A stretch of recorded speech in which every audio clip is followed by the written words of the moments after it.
Life in my country was quite distressing.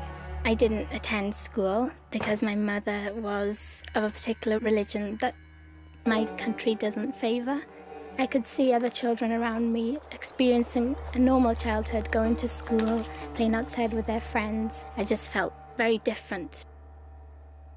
Because in the UK, being a Christian isn't a problem, but in my country, which is a predominantly Muslim country, it wasn't a favoured religion or tradition. But my mum kept on going secretly to church on Sundays, and when the police invaded the secret services that they were having, the whole atmosphere was full of kind of flames. Felt like everything was going to burst out.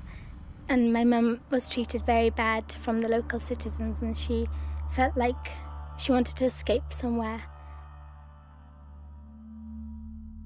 We secretly decided to leave. We didn't let anyone know. I think my father found someone to take us at the back of a lorry, I think it was.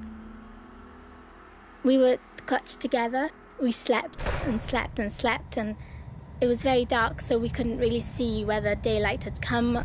We lost track of time. It was a kind of journey that we didn't know where it would lead to. We got to the UK. I had begun to experience the childhood that I'd been dreaming about. I had friends, I played outside very comfortably and safe. I had a kind of normal family life.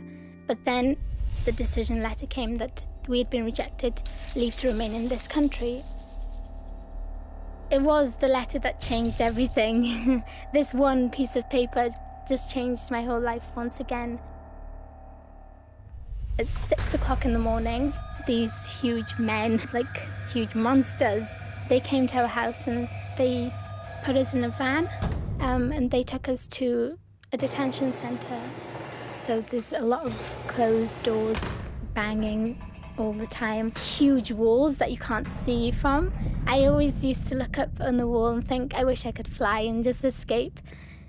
I can remember once I held the bars in my hands and I couldn't believe that I was just stuck in a prison in the UK for doing nothing, for being a child, for escaping to safety. We had received good news that we would be let out. And I started living normally once again, but with fear that this would happen again, and it did happen again. They had taken us straight to the airport, and then we were sent back to our country. They didn't welcome us at all. They looked at us with real hostility and hatred. They just thought, okay, why did you go to that country? Why did you go to the UK?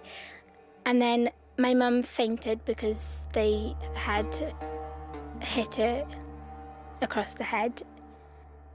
And then we travelled from place to place, searching out some help. But it was obvious that we wouldn't get any help. So it was then that my mum had decided we had to leave once again. And then she found an agent. And then we were brought back to the UK. We was taken to our new home. The people were very, very kind to us, very welcoming. I felt very safe. I just lived normally, but there was also that fear within me that it could happen once again, it could happen anytime. We had just received a phone call. I thought it was bad news once again, but when she said, I have good news for you, you've been granted leave to remain, I just thought, yes, finally. That was the decision that saved my whole life.